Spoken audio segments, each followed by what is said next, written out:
some Fulani leaders are saying that Biafra that want to go now is divided between itself. From other regions are now rejecting Mazi Nnamdi Kanu. What would you say about this? If they are saying that the struggle is divided, it's okay. I think that they are based to their own understanding and to the best of their knowledge.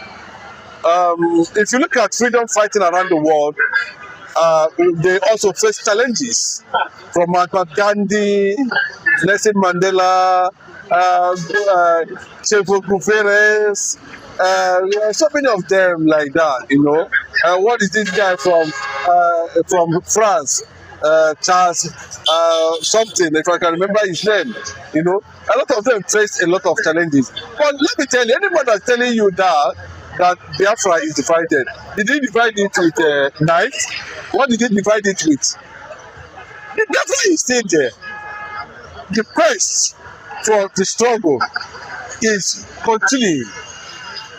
But we cannot rule out sabotage, we cannot rule out infiltration, we cannot rule out, the hand of Esau.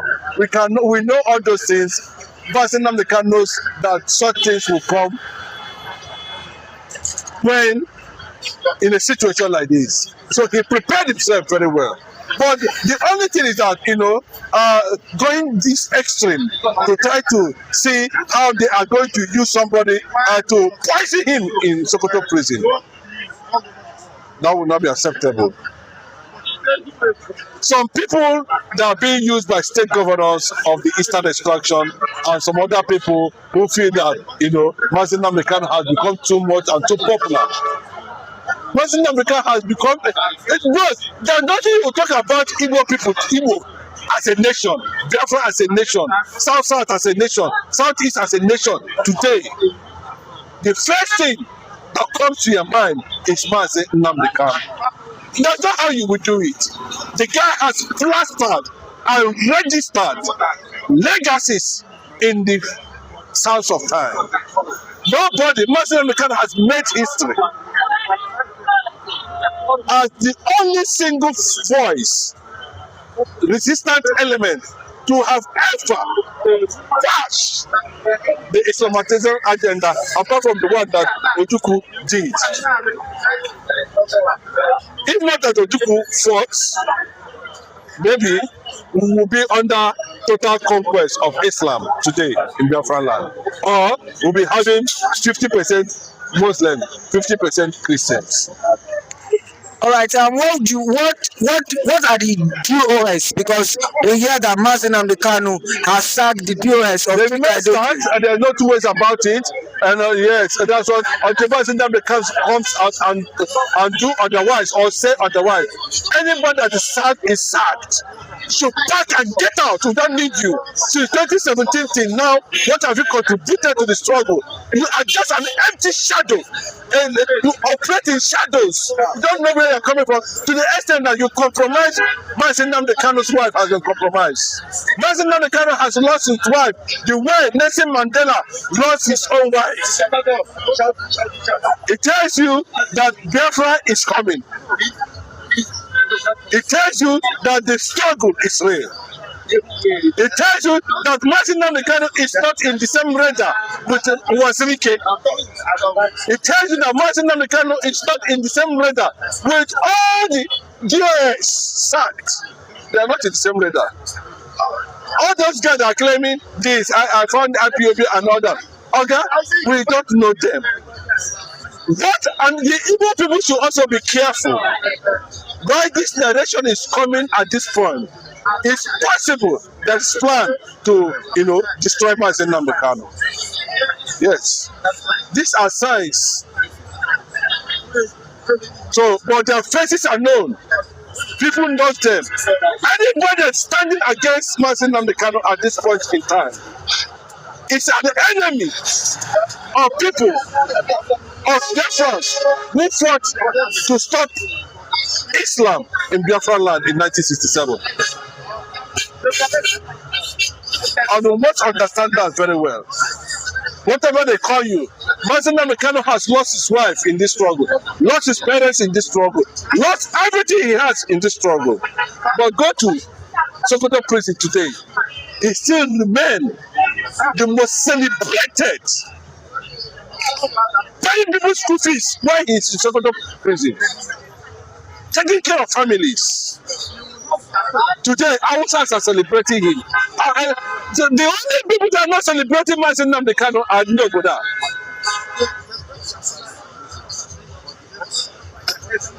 You can see there's no crisis in the north. If you don't know, there's no. They are awakening. And they are talking about. Check out where an Hausa man, a Muslim, is coming and to tell you that this man is not a terrorist. What did Bola Ahmed Tinubu want to achieve? What did the Yoruba people want to achieve? Are you not seeing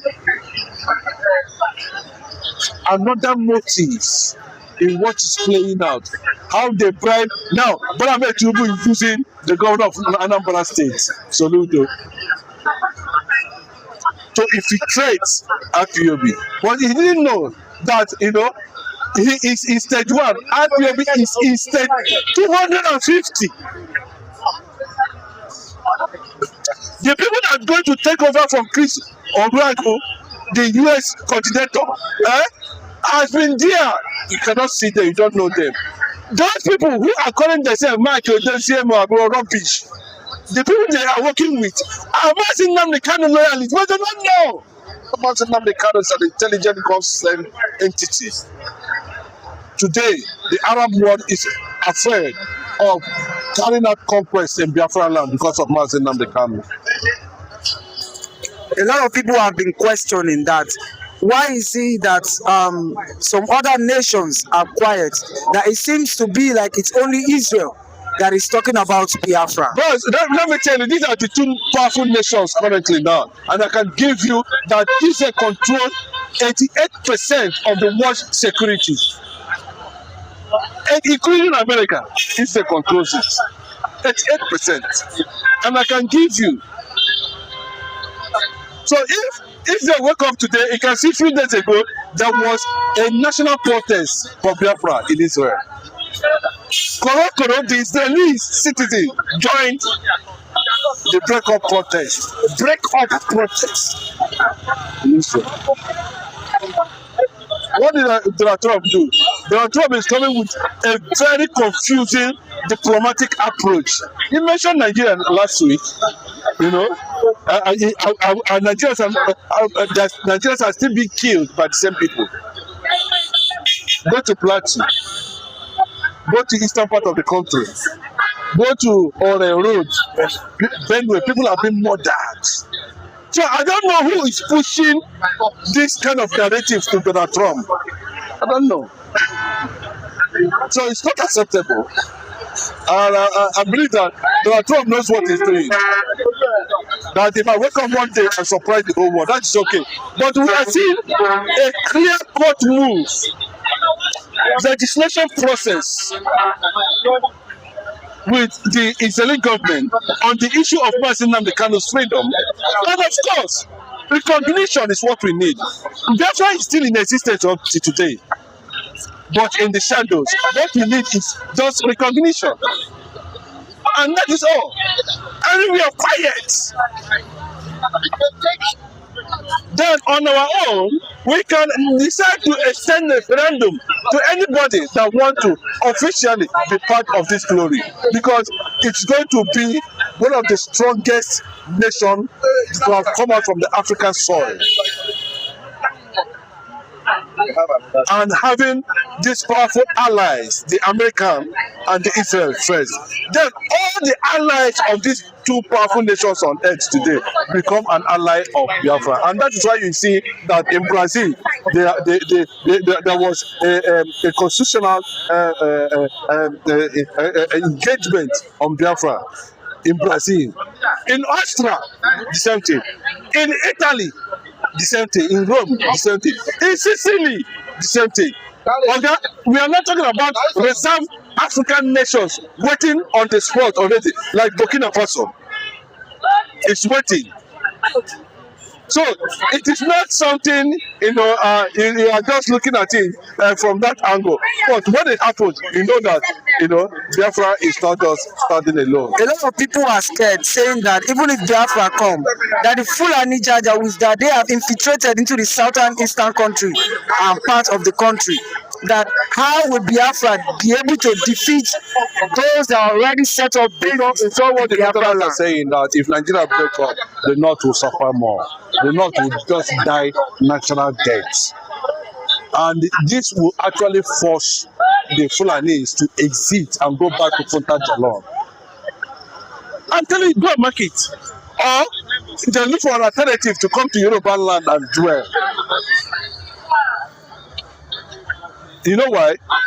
They cannot be able to run factories. And I'm telling you the dangers, so that you know. All the companies, industries in the north, all of them are totally collapsed. And there are no expatriates. As a result, you see, jihad can only breed poverty. Jihad can only breed poverty. Yes. That's what they can only give you, poverty. Subjugation, slavery. So how are they going to survive? So that's why they are targeting to make sure that they have a fair share in Yoruba land. And then maybe that will be their end. But you see that land, you see that place, they know it's not good area. They know not good area. Them are saying it, they know. And that is what Ojukwu fought for. But a lot of people did not know. That it's the same thing Ojukwu fought for. That's what we are fighting today.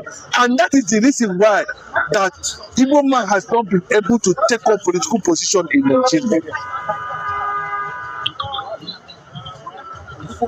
Because the advancement of the conquest, come in different forms.